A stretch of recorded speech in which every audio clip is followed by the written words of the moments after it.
Hello everyone, welcome back to my channel. I am Abhishek. आज हम geometric progression के concept समझेंगे। तो स्टार्ट करते हैं geometric progression.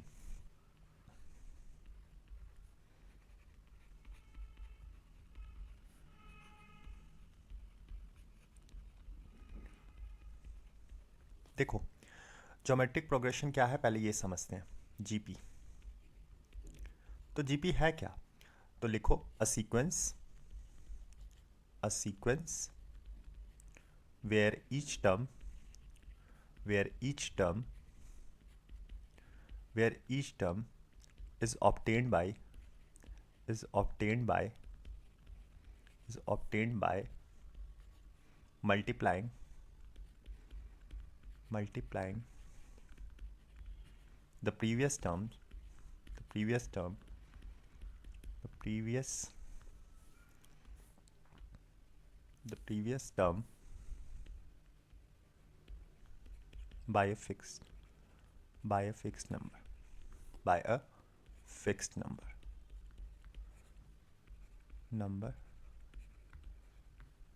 called the common ratio called the common ratio। अब देखो, समझो कि क्या है जीपी। ठीक है, डेफिनेशन क्या बोल रही है? डेफिनेशन बोल रही है a sequence where each term is obtained by multiplying the previous term by a fixed number. मतलब एक जीपी एक ऐसा सीक्वेंस है जहाँ पे हर टर्म जो ऑब्टेन हो रही है वो कैसे ऑब्टेन हो रही है? By multiplying the previous term, पिछले वाले टर्म को मल्टीप्लाई करना है एक फिक्स नंबर से, जो कि कहलाएगा कॉमन रेशियो। ठीक है, मैं एग्जांपल से भी समझाता हूँ। तो ये जीपी का मेन डेफिनेशन है मोटा मोटा। ठीक है, अब समझो जीपी है क्या। जैसे कि मैंने आपके सामने एक नंबर लिखा, देखो यहाँ समझाता हूँ।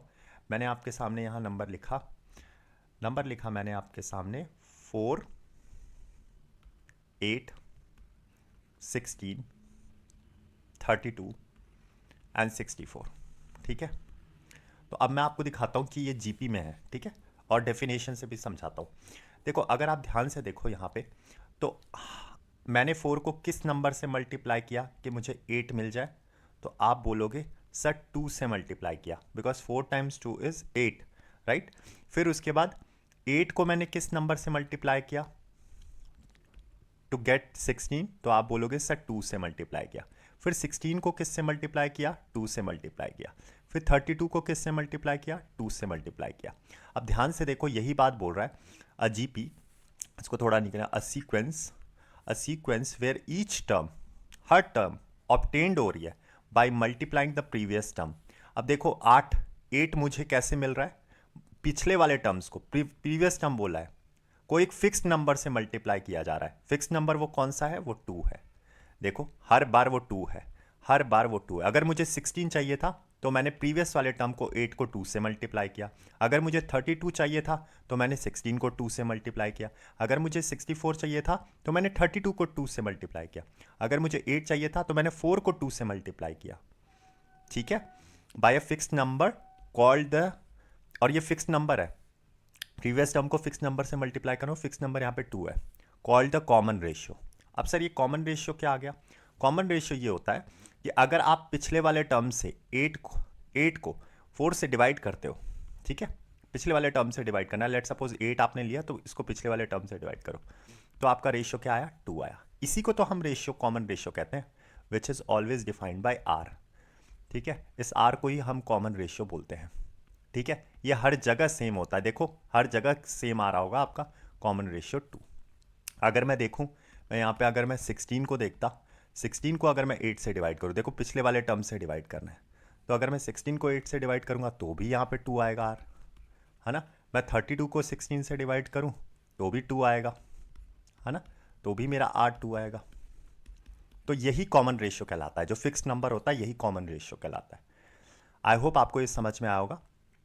तो अभी तक हमने डेफिनेशन समझा है, अभी और एग्जाम्पल से समझाऊंगा, बट इस डेफिनेशन को मैंने समझाया है सिर्फ एक एग्जाम्पल से, यहाँ 4 8। अभी और एग्जाम्पल लूंगा। ठीक है, अब थोड़े जीपी के और एग्जाम्पल देखते हैं। जैसे कि मैंने आपको एक और सीक्वेंस दी, 1/2, ठीक है, फिर 3/2, 9/2 एंड देन 27/2। तो ये भी जीपी है, है ना, ये भी जीपी है। आप बोलोगे सर कैसे है जीपी? आप ध्यान से देखो, अगर मैं आपको दिखाऊं तो जीपी क्या बोलता है, जीपी आप प्रीवियस जो भी टर्म आप ले रहे हो उसको प्रीवियस टर्म से डिवाइड करो। तो अगर मैं 3/2 को डिवाइड करता हूँ 1/2 से, 1/2 से, तो यहाँ से 2 से 2 कैंसिल हो गया, तो कॉमन रेशियो आपका कितना आ गया? 3 आ गया, है ना, कॉमन रेशियो आपका 3 आ गया। तो यहाँ पे कॉमन रेशियो 3 आया।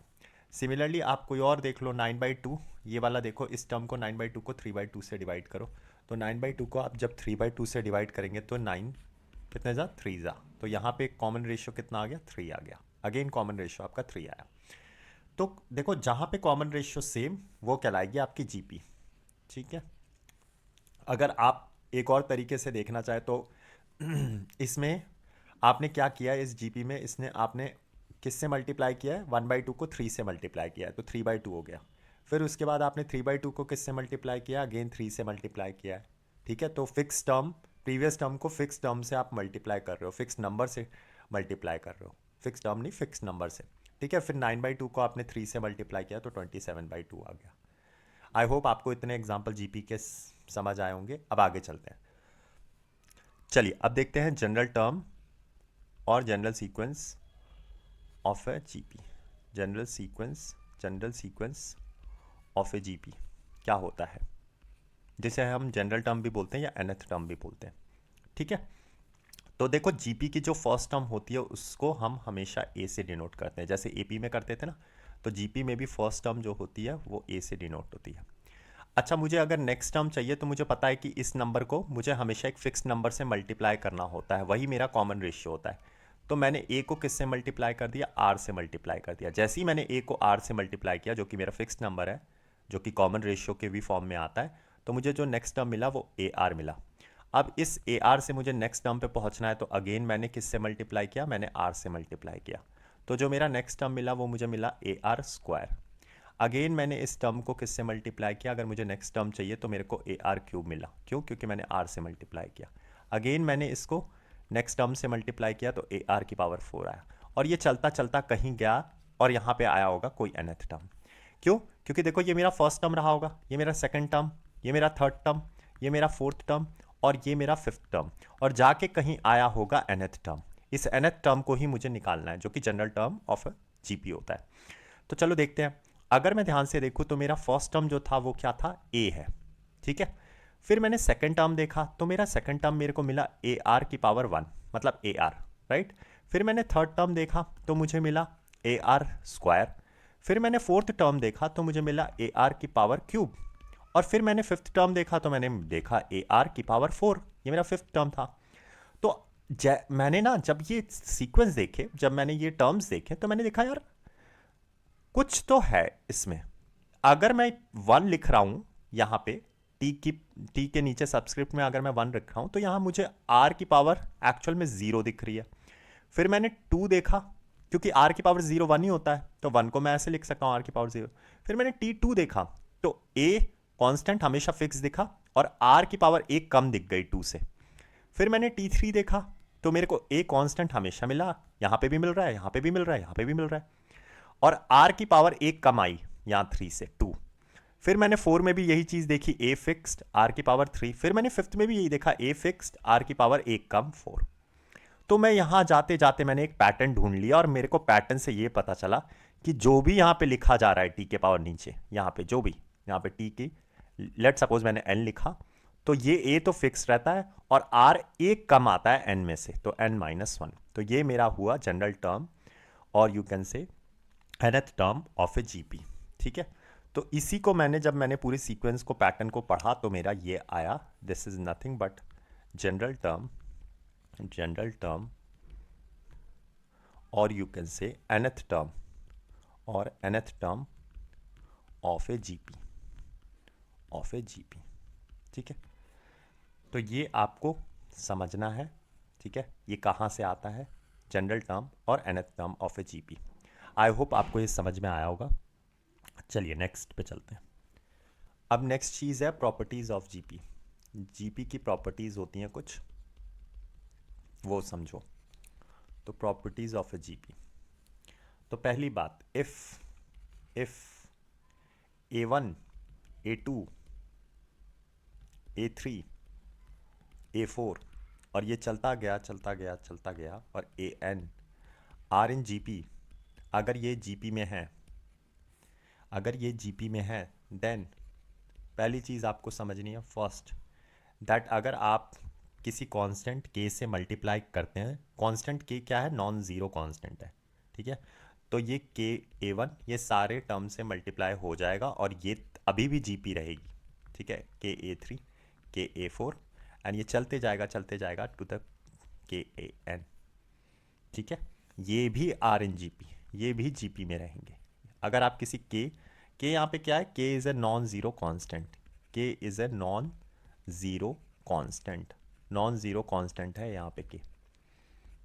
तो आपको समझना है कि अगर कोई A1, A2, A3, A4, AN terms GP में है, तो अगर आप उसको K से मल्टीप्लाई करते हो, उन सारे टर्म्स को K से मल्टीप्लाई करते हो, जो कि K नॉन ज़ीरो कांस्टेंट है, जैसे 3, 4, 5, 6, 7, किसी भी K से मल्टीप्लाई करते हो तो भी वो GP में रहेगा, तो भी जो नई सीरीज़ बनेगी वो GP में रहेगी, ठीक है।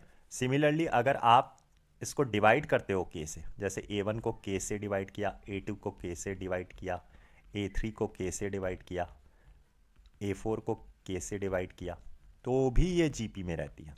AN को K से डिवाइड किया, then also it is in GP, R in GP, ये भी GP में रहेगा, ठीक है। इतनी बात क्लियर है। अगर कोई term A1, A2, A3, A4, AN ये GP में है और आप इसका रेसिप्रोकल करते हो, मतलब A सारे टर्म्स का रेसिप्रोकल करते हो, 1/A1, 1/A2, 1/A3, 1/A4, अगर ये GP में ऑलरेडी है और आप इन सारे टर्म्स का रेसिप्रोकल करते हो, मतलब 1/A1, 1/A2, 1/A3, 1/A4, और यहाँ चलते जा रहे हो 1/AN, तो भी ये GP में आएगा। अभी भी नई सीरीज जो आएगी वो GP में आएगी, ठीक है। क्लियर है इतनी बात। अगर आप फोर्थ, अगर ये पूरी सीरीज GP में है और आप इसकी पावर करते हो, कुछ भी पावर करते हो, यहाँ पे A की पावर M, A2 की पावर M, A3 की पावर M और A4 की पावर M, पावर कांस्टेंट होना चाहिए, ऐसा नहीं होना चाहिए कि कुछ भी पावर कर दिया, ठीक है, यहाँ M से कर दिया, यहाँ N से कर दिया, किसी और नंबर से कर दिया, सेम नंबर होना चाहिए, ठीक है। तो भी और AN की पावर M, ठीक है, तो भी ये GP में होगा, तब भी ये GP में आएगा, आर इन GP। तो आई होप ये चारों प्रॉपर्टी आपको समझ में आ गई होगी। अब नेक्स्ट कॉन्सेप्ट है assumption of terms in GP। Assumption of terms in GP। देखो, एजम्पशन हम एज्यूम कब करते हैं टर्म्स को GP में, when the product of term is given, ठीक है, when product of terms is given, when product of term when product of terms is given, ठीक है। तो आपको एज्यूम कब करना है, जब प्रोडक्ट ऑफ टर्म्स गिवन हो GP में, तो आपको एज्यूम करना है GP के टर्म्स को। अब ये करते कैसे हैं, देखो, अगर तो आपको 3 टर्म्स एज्यूम करना है, तो हमेशा आप कौन से टर्म्स लें, पहला टर्म A/R, दूसरा A एंड तीसरा AR। आप देखो कॉमन रेशियो अभी भी यहाँ पे R आ रहा है और यहाँ पे R आ रहा है, सेम आ रहा है, ठीक है। R मतलब फिक्स्ड होना चाहिए, कोई भी हो, बट आपका जो फिक्स्ड नंबर है वो हर जगह सेम होना चाहिए, तो देखो यहाँ पे सेम आ रहा है, ठीक। अब एक बच्चा आएगा, वो कहेगा सर 4 टर्म्स के लिए क्या एजम्पशन करेंगे, तो देखो 4 टर्म्स के लिए आपको जब भी एजम्पशन करना है वो करना है AR3, फिर उसके बाद A/R, फिर उसके बाद AR एंड देन AR की पावर क्यूब। अब देखो ऐसा कैसे, क्योंकि यहाँ पे कॉमन रेशियो भी सेम, यहाँ पे भी सेम आ रहा है। अब ध्यान से देखो, अगर मैं डिवाइड करता हूँ AR को किससे, A/R³ से, तो ये AR³ ऊपर चला गया तो R² आया यहाँ कॉमन रेशियो, ठीक है। अगर आप दूसरे वाले को देखोगे, अगर AR को मैं डिवाइड करूँ A/R से, ठीक है, यहाँ पे मैंने जब देखा कॉमन रेशियो और यहाँ पे कॉमन रेशियो R² आ रहा है, तो देखो A से तो A कैंसिल हो गया, R ऊपर गया, यहाँ पे भी R² आया। सिमिलरली अगर मैं यहाँ देखता हूँ कॉमन रेशियो, तो AR³ डिवाइडेड बाय AR, तो यहाँ A से A कट गया, R से R कटा, यहाँ पे भी R² आया। तो 4 टर्म के लिए आपको एजम्पशन जो करना है वो क्या करना है, A/R की पावर क्यूब, A/R, AR और AR³, ठीक है। अगर गलती से 5th टर्म, इतना पूछते नहीं है पर 5th टर्म तक दे देते हैं, अगर आपसे 5 टर्म्स का एजम्पशन बोलते हैं, तो आपको क्या करना है, ए आर स्क्वायर पहले लेना है, फिर उसके बाद आपको ए बाई आर लेना है, फिर उसके बाद आपको ए लेना है, फिर ए आर लेना है, एंड देन फिर ए आर स्क्वायर। ठीक है, तो ये इंपॉर्टेंट है एजम्पशन ऑफ टर्म्स के लिए। When product of terms is given तो आप ये एज्यूम करोगे, 3 टर्म्स के लिए ये, 4 टर्म्स के लिए ये, और 5 टर्म्स के लिए ये। ठीक है, आई होप आपको ये समझ में आया होगा। चलिए आगे चलते हैं। अब आपको जीपी में एक और चीज़ समझनी है, ये बहुत इंपॉर्टेंट है जीपी के लिए, कि if A comma B, A comma B comma C are in GP, ये 3 टर्म अगर जीपी में है तो आपको ये समझना है कि बी बाय ए जो कि कॉमन रेशियो आएगा यहाँ से आर का, this will be equal to always c by b. आप ध्यान से देखो तो यहाँ b square equals to a c आ गया मेरे पास, तो ये बहुत इंपॉर्टेंट है, b square is always a c. मतलब ये जो बीच वाले का टर्म जो होता है ना, बीच वाला टर्म अगर 3 टर्म जीपी में है तो इसका square will always be equal to product of the first and last term a c. ठीक है, तो ये लिख लो, ये इंपॉर्टेंट है, इसलिए मैं बोल रहा हूँ। If these number are in GP, if these number are in GP, then square of the middle term, then यहाँ पे लिखो square of the middle term, square of the middle term, square of the middle term is equal to product of the other two, product of the other two, बाकी दो जो terms हैं उनके product के बराबर होगा। ठीक है, इंपॉर्टेंट है। चलिए नेक्स्ट कॉन्सेप्ट पे चलते हैं। अब जो नेक्स्ट जीपी में इंपॉर्टेंट प्रॉपर्टी है वो है product of terms, product of terms equidistant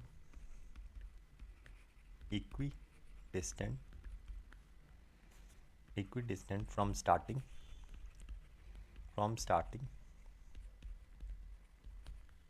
and ending in a GP are always equal, अब ये समझो ये क्या बोल रहा है, प्रोडक्ट ऑफ टर्म्स। अब जैसे लेट सपोज आपने जीपी में पहला टर्म माना, फिर सेकंड टर्म, फिर थर्ड टर्म, फिर फोर्थ टर्म, फिर फिफ्थ टर्म, फिर सिक्स टर्म, और ये टर्म्स चलते गए कहाँ तक, T13 तक, T14 तक, T15 तक। ठीक है, ये क्या है, 15 तक की ले लेते हैं, ये जीपी में है, ये सारे टर्म्स जीपी में है। तो आपसे ये कहना चाह रहा है ये प्रॉपर्टी, जो प्रोडक्ट होंगे ना टर्म्स के जो कि इक्विडिस्टेंट है फ्रॉम स्टार्टिंग एंड एंडिंग, मतलब अगर लेट सपोज मैंने यहाँ से लिया T1, तो T1 जैसे ही मैंने लिया तो आपको एंडिंग से भी सबसे लास्ट 15 टर्म, तो T15 का product will always be equal to, जैसे कि आपने इसके बाद जो टर्म लिया वो सेकंड टर्म लिया, और फिर 14th टर्म, क्योंकि एंडिंग से सेकंड टर्म 14 है, स्टार्टिंग से जो सेकंड टर्म वो T2 है, इस प्रोडक्ट के बराबर होगा। अच्छा सर, मतलब अगर स्टार्टिंग से थर्ड टर्म ले रहे हैं और एंडिंग से थर्ड टर्म ले रहे हैं, ये भी इक्वल आएंगे? हाँ बिल्कुल, ये भी इक्वल आएंगे, इनका प्रोडक्ट इक्वल आएगा। आप बोलोगे सर कैसे? देखो, अगर मैं फर्स्ट टर्म देखूं यहाँ पे T1, तो T1 मेरा क्या रहा होगा, ए रहा होगा, राइट। अगर मैं T15 देखूं तो T15 क्या रहा होगा, ए आर की पावर एक कम 14। ठीक है, अगर मैं T2 देखूं तो ये ए आर रहा होगा, अगर मैं T14 देखूं तो ए आर की पावर 13 रहा होगा, T3 देखूं तो ये किसके बराबर रहा होगा, ए आर का स्क्वायर, और T13 देखूं तो ए आर की पावर 12। आप ध्यान से देखो यहाँ से कितना आया, ए स्क्वायर, मैं प्रोडक्ट कर रहा हूँ, ए स्क्वायर आर की पावर 14, यहाँ से भी देखो a square a into a r की पावर 14, और यहाँ से भी ए स्क्वायर आर की पावर 14। तो ये बिल्कुल इक्वल आ रहा है, ये बिल्कुल इक्वल आ रहा है। ठीक है, स्टार्टिंग का प्रोडक्ट और एंडिंग से जो भी आप इक्वी डिस्टेंस पे ले रहे हो टर्म्स, वो उनका प्रोडक्ट हमेशा इक्वल आएगा। ठीक है, आई होप आपको ये क्लियर हुआ होगा। चलिए नेक्स्ट चलते हैं।